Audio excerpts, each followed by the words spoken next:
I'm Dr. Charles Lawrie. I'm the co-founder and chief medical officer of FIOS Health. I'm also a high-volume anterior approach hip replacement and robotic knee surgeon in Miami, Florida, consultant for several of the large orthopedic device companies, medical educator, and current president of the Anterior Hip Foundation. So glad to have you with us, Charles. FIOS Health, your company, was founded on the idea that knowledge can be shared and scaled with almost no cost. For you, was there a specific moment or experience that made you realize that the real bottleneck in musculoskeletal care was information access rather than just patients being able to get into your clinic? FIOS Health was really born out of a simple observation I made in my clinic. Patients don't struggle because their doctors don't care. They struggle because they don't have access to the information when they need it most. And the bottleneck in our care of our patients isn't just time in the clinic spent educating patients. It's actually, for the patients, access to timely and trusted knowledge. So, for me, that realization came, like I said, in my clinic, talking to my medical assistants, going over the hundreds of post-operative phone calls, portal messages, emails they get on a weekly basis, and realizing that most of those really came down to the same predictable questions. Things like, is this swelling normal?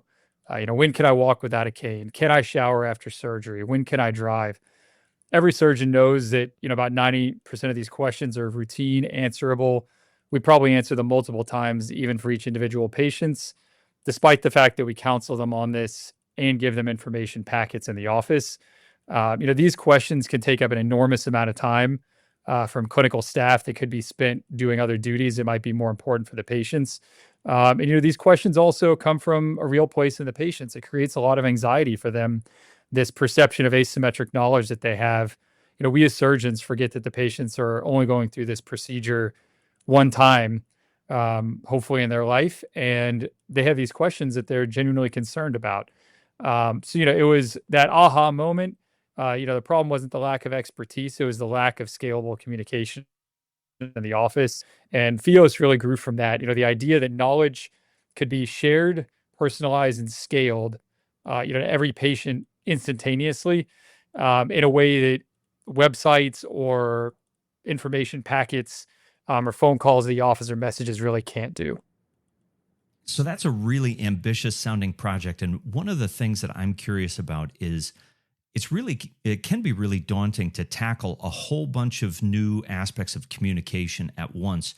Was there a particular problem that you were most determined to solve when you started FIOS? So really the problem boils down to two things. One, on the provider side, we lacked resources. We're all being squeezed by payers. We're all being told to do more with less. We're taking care of more patients. We're operating on more patients, and that's fantastic. We focused a lot on efficiency in the OR. Pioneers in surgery like Charlie Cook have really told us how many cases we can get done in a day, which is phenomenal. But that scarcity of resources in the office, really has a big impact on the staff as well as the patients. So we're really trying to solve in the office for that scarcity of human resources that we have to take care of the patients. And then on the flip side of that, from the patient standpoint, we're really trying to improve quality and consistency of communications from the office. We've all suffered from staff turnover, lack of staff, training, inexperienced staff, staff that are shared amongst different providers that get confused about the nuances of each provider's care. And with our product, what we're able to do is we're able to solve that scarcity by answering routine questions easily, quickly, accessible 24/7. But we're also able to improve the quality and consistency of those responses by training our product on each individual surgeon's preferences, practice patterns, and even on the patient level, patient nuances to the procedure they had done. So what we get in the end is a product really that solves the scarcity issue of human resources in the office to take care of patients in an efficient manner, but also alleviating patient anxiety by improving the quality of those responses they're getting to their questions. One thing I find interesting about your solution is this juxtaposition of sort of familiar low-tech interface, like using, SMS or WhatsApp, telehealth, powered by AI, something that's obviously in the news quite a bit and significantly more advanced. Is there something about that combination of technology that was important to you or that spoke to you as being the right tool to handle this problem? Patient engagement platforms are nothing new. So there's a variety of different solutions out there on the market for engaging patients in their recovery. And the data demonstrates time and time again that patients do better if they feel invested in their care. So there is real value to these types of platforms. Unfortunately, I don't think we in the orthopedics field, in particular in the hip and knee arthroplasty realm, have seen significant uptake of those platforms. I've tried to use several in my practice in the past, and there's friction almost at every step of the way trying to get someone onboarded and actually engaged in using this product in a meaningful way. Once patients do get onboarded and they do engage, we see increased patient satisfaction. We see improved outcomes, things like reduced ER visits, benefits to payers as well as the patients. So our goal with using the AI portion of FIOS was really to create an AI first product from the ground up, nuts and bolts, to reduce the friction that patients go through when they onboard, to reduce the friction that providers experience when they're getting set up. So that combination of the future technology of AI and the past technology of SMS really is kind of the perfect poison here, that really gets us that frictionless experience for everyone. We use AI to assist with surgeon onboarding. We use AI to assist with patient onboarding, AI to assist with customization of the product, AI to assist with generation of the care pathways and customization of the care pathways, AI to assist with, kind of the choose your own adventure features of the care pathways, where depending on how the patient is doing, they're not going to get a text message on post-op day 7 that's identical to the other person who's on post-op day 7, because those messages are going to be tailored based on how the patients are doing and their interaction with the product.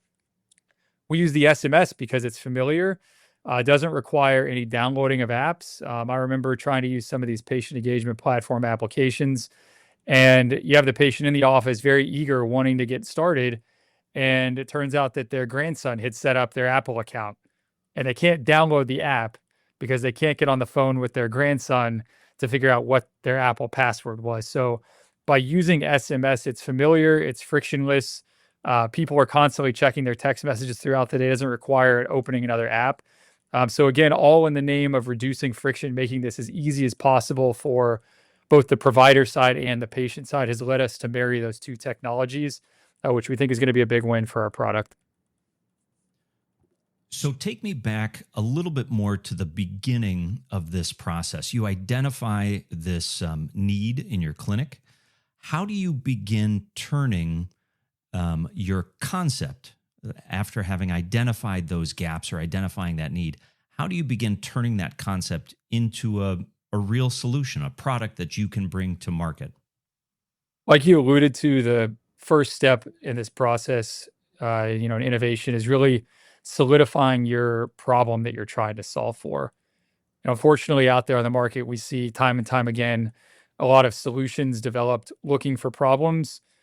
I think it's important to start with that problem first and then work your way out from there. So once we identified that problem, once I identified that problem, the next step was really finding someone with the expertise who could help me develop that problem into a product. I'm a busy orthopedic surgeon.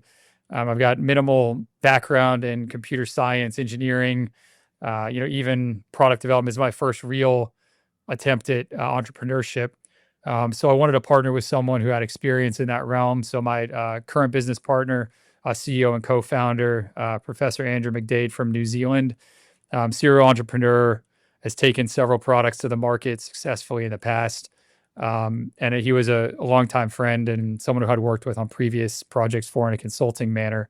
I went to him with my idea, and we helped really refine the problem, refine the product idea. And then from there, it's really about team building, finding the different pieces of the team that you need, identifying the gaps in the expertise. And as the company grows, finding ways to both keep it tight, keep it lean. Of course, we're a startup, but also really leverage the expertise of each individual party to make the company successful. When you and Andrew came together sort of as co-founders, you began bouncing ideas off each other. Obviously, you come with the orthopedic surgeon background, he comes with the PhD background. Were there unique perspectives that each of you brought to this problem that helped you to build FIOS into what it is today? How did coming together to work with somebody in a different industry or in a different area help you develop a stronger product? It's a bit like putting a jigsaw puzzle together. So the pieces need to fit well. And I think Andrew and I luckily have a very good fit together. We disagree on a lot of things, which is fantastic because disagreement, I think, spawns new ideas, new solutions to problems. Myself, with the clinical background, I'm able to really assist on business development, on acquisition of clients, on marketing in the United States, on the product roadmap, identifying the key features I as a surgeon need, trialing the product, identifying pain points, in the product's current iteration and really finding new ways to tackle that problem. Whereas Andrew, with his strong engineering background, entrepreneurial background, really was able to do a lot more on the back end for us in terms of organization of the company, identifying those key areas where we needed new team members to come in. And then, of course, on the product development side, being an expert in medical devices and artificial intelligence, was really able to help assemble the team on the back end that develops the product. Also really bring me down to earth. When I say I want a new feature, he's like, well, it'll cost this much. It'll take this much time. Maybe we should tackle this other thing first before we get there. So, overall, it's been a really, really good fit. But, for anyone wanting to start a company, I think it's very important to understand where your expertise is, understand where your gaps are, and then work with someone who's very complementary in their skill set to really make sure that you're leveraging each other's skills appropriately and efficiently for the success of the company. So you talked a little bit about what the product could do for you, right, during the development phase, things that you were interested in.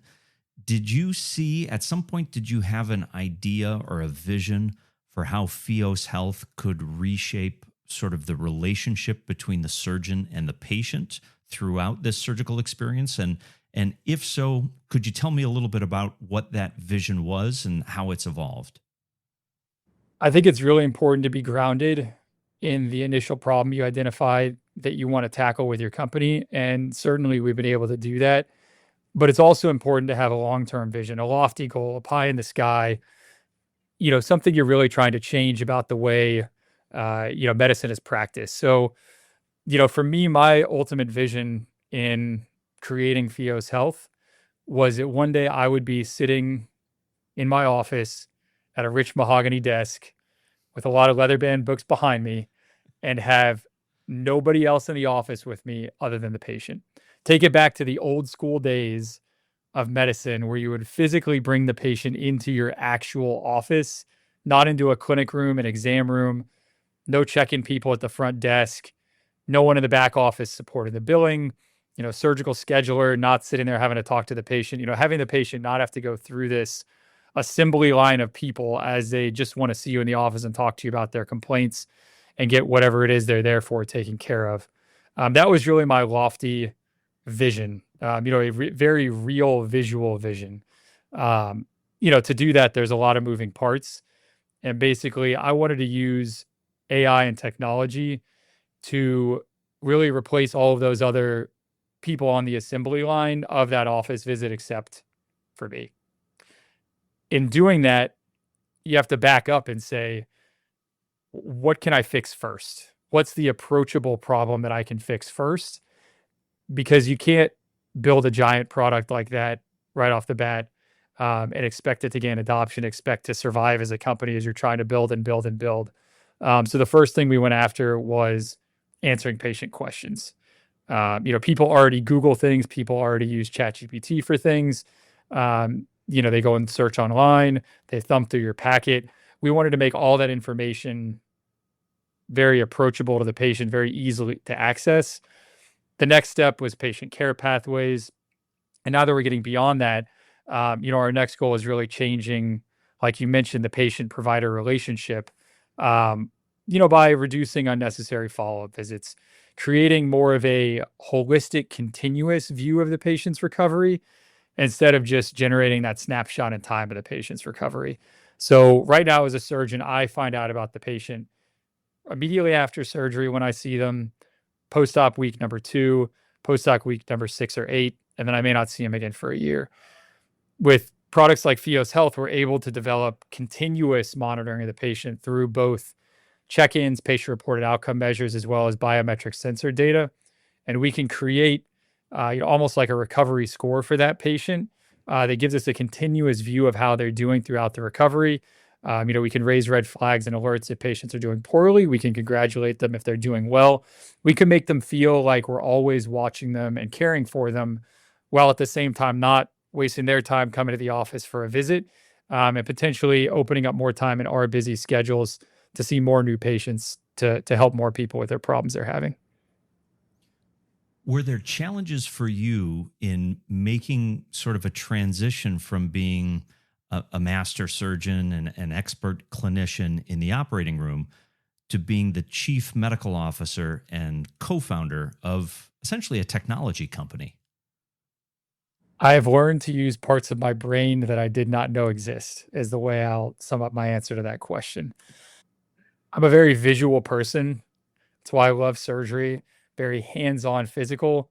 A company is a very abstract concept that, while it can exist on paper and exist in diagrams and flow charts and org charts, it is a very different experience being a part of a company, even a small startup, than being a surgeon. As a surgeon, we get very good at a couple things we do. We do them over and over and over again, reliably, reproducibly. Being a part of a company, it's a completely different pace. You kind of wake up in the morning and don't know what's coming next. You don't know where you should go next. You don't know how to drive the product. As a first time entrepreneur, I didn't know the different parts of a company that we needed to have. I didn't know we needed to have a marketing part, a sales part, a product development side. I didn't know all these different widgets and how they fit together. And it's been very rewarding learning about all those different ways the company has to function to really drive the success of the product. So you mentioned your learning style, and obviously every clinician is going to learn a little bit differently. So how did you work to ensure that what FIOS Health was delivering well for you would also be able to sort of fit naturally into other clinicians' workflows, as opposed to just adding some complexity that they weren't expecting? This is where we get to the product market fit part, which is critical for any early stage company. It's easy to identify the problem. It's relatively easy nowadays to create a product, but it's very challenging to fine tune that product so it truly fits a need in the market. You need to create something that people don't want. You need to create something that they need. And in some cases, that need is something maybe that requires awareness. So educating providers why this product needs to be in their office, why patients need to be using it, why it's better than the status quo, I think is some of the challenging part of what you have to do if you're developing a new product. And really, I think we're creating a paradigm shift in the way patients are cared for. And you have to make sure providers understand that and are ready for it. When you were building sort of your core team, how did you balance the need for bringing in clinical expertise, which is what you can offer, with some of that specialized technical expertise, not just for the development, but also for product marketing, for talking to other clinicians and creating that need within them? We've been fortunate to have some excellent early partners, surgeon investors / users that have had some skin in the game. So they've had some motivation to help us really fine tune the product, but they've also kind of been our test lab for product market fit.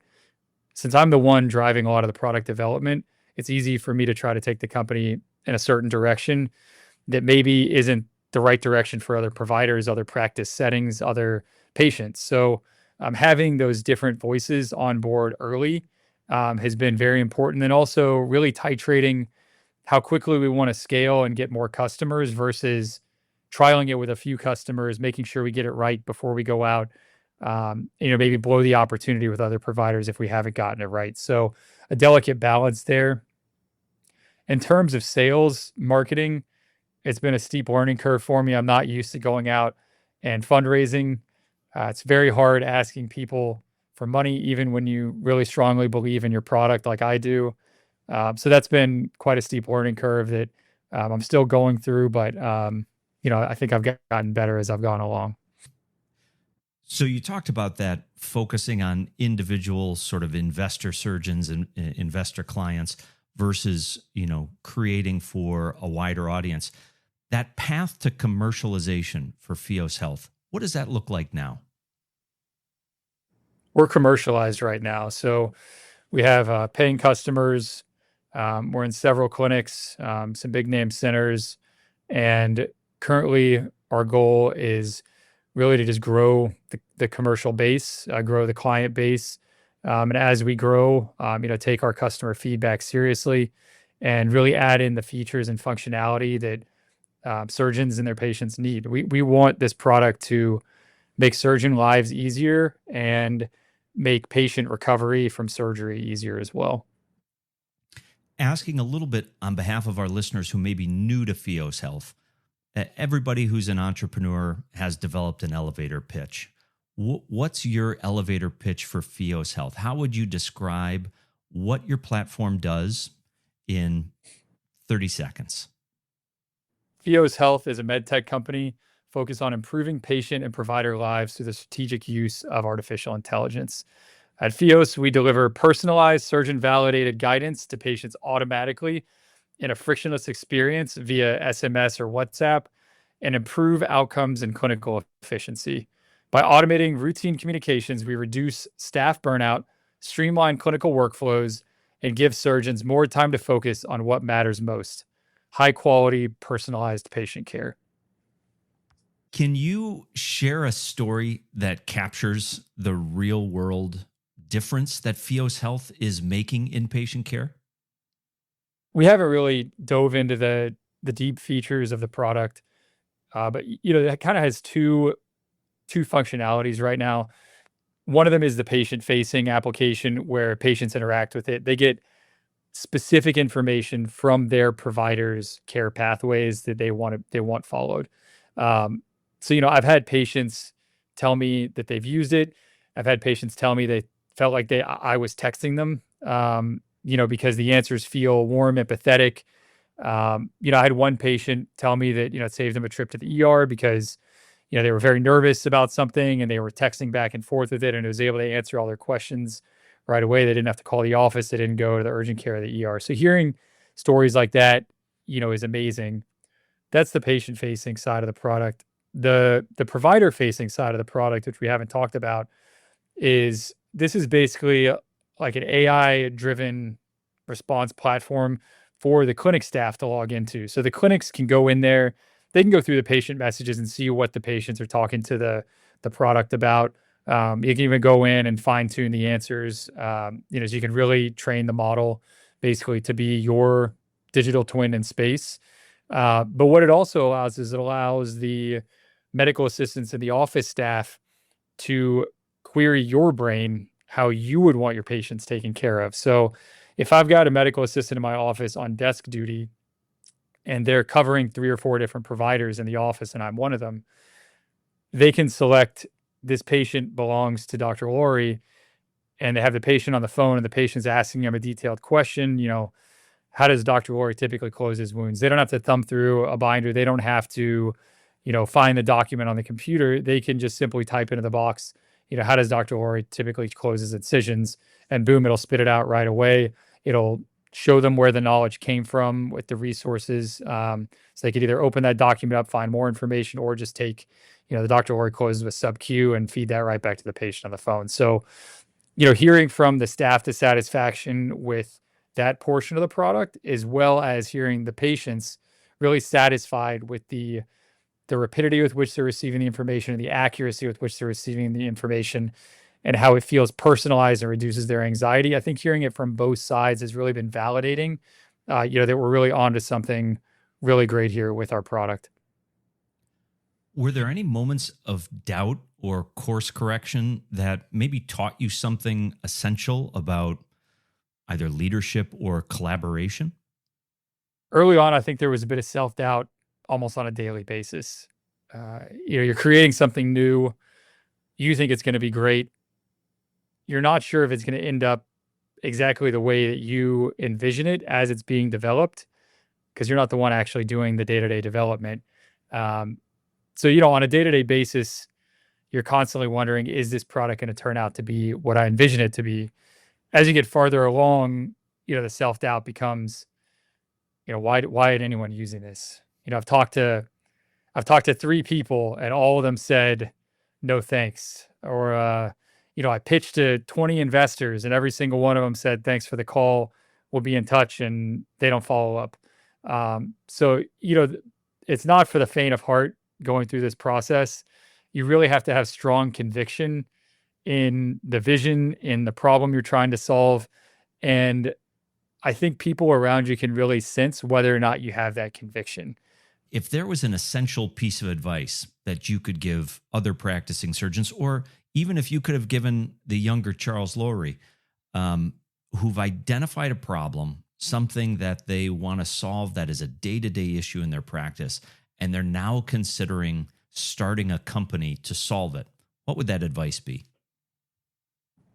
So, my first bit of advice would be to start with a problem you live every day, not an abstract one. That's where you're going to be the most effective. Start with something in your wheelhouse, in your area of expertise.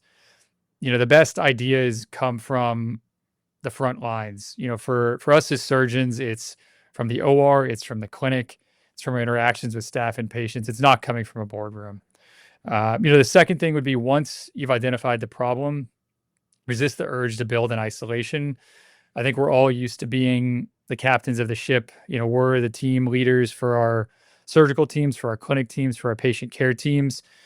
This is not a time to be by yourself trying to do this on your own. You really need to surround yourself with people who know what you don't. That's the engineers, the designers, the data scientists, the marketeers.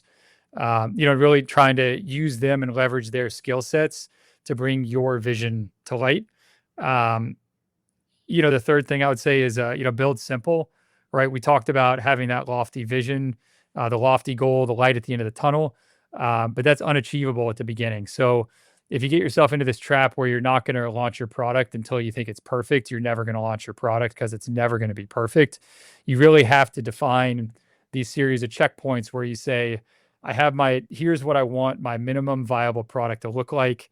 This is the point where I'm going to take it to market and really start working on that product market fit. Because if you don't do that, you're going to just develop forever. People are going to stop believing in you, investing in you, and you're never going to have any customers.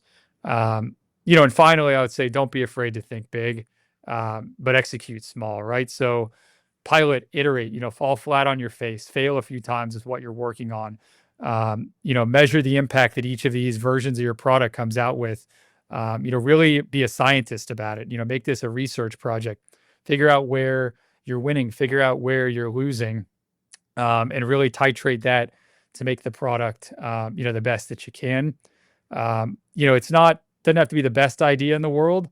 It doesn't have to be the most novel idea in the world. It just has to be one that actually works in practice. So, taking an existing product, taking something that's already out there that you don't think is working appropriately, and really tweaking it in a way that makes it much more approachable, much more easier to use, it could be a big winner.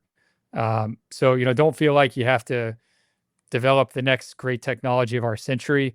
Just small tweaks to existing things can really make a huge difference, and you may end up with a successful product that way. As far as FIOS Health, what's next for it? What are the next big opportunities for growth or impact? The simple answer, we're laser focused on moving beyond just being a great communication tool, and really being an essential intelligence layer for the entire clinic. I think our biggest opportunity here is to really evolve our AI from answering patient questions to becoming a comprehensive data-driven assistant that fundamentally changes clinical workflows. It really becomes like the brain of the practice, the operation layer of the practice, where all the different moving parts, all the different people from the practice can interact with this platform in a very simple way to get the information they need at the time that they need it. So our series is titled From Idea to Market. And for you personally, with the stage that FIOS Health is in its journey from idea to market, what does that phrase mean to you? We're still a very young company, but that phrase brings a lot of memories to me because we're finally at the market end of that phrase, but it's only been 2 years we were at the idea portion of that phrase, drawing things down on napkins and having late night phone calls about different directions the company could go. So, it's been a very long yet short, arduous process. A lot of blood, sweat, and tears, late nights. So, that phrase to me really brings me a lot of joy because it's rewarding to see the fruits of my labor having gone through the whole process now of taking an idea to market. And then I would just look forward to the next podcast series you run where you take it from markets to global domination. And we can talk about it when I get to the end of that spectrum, Joe.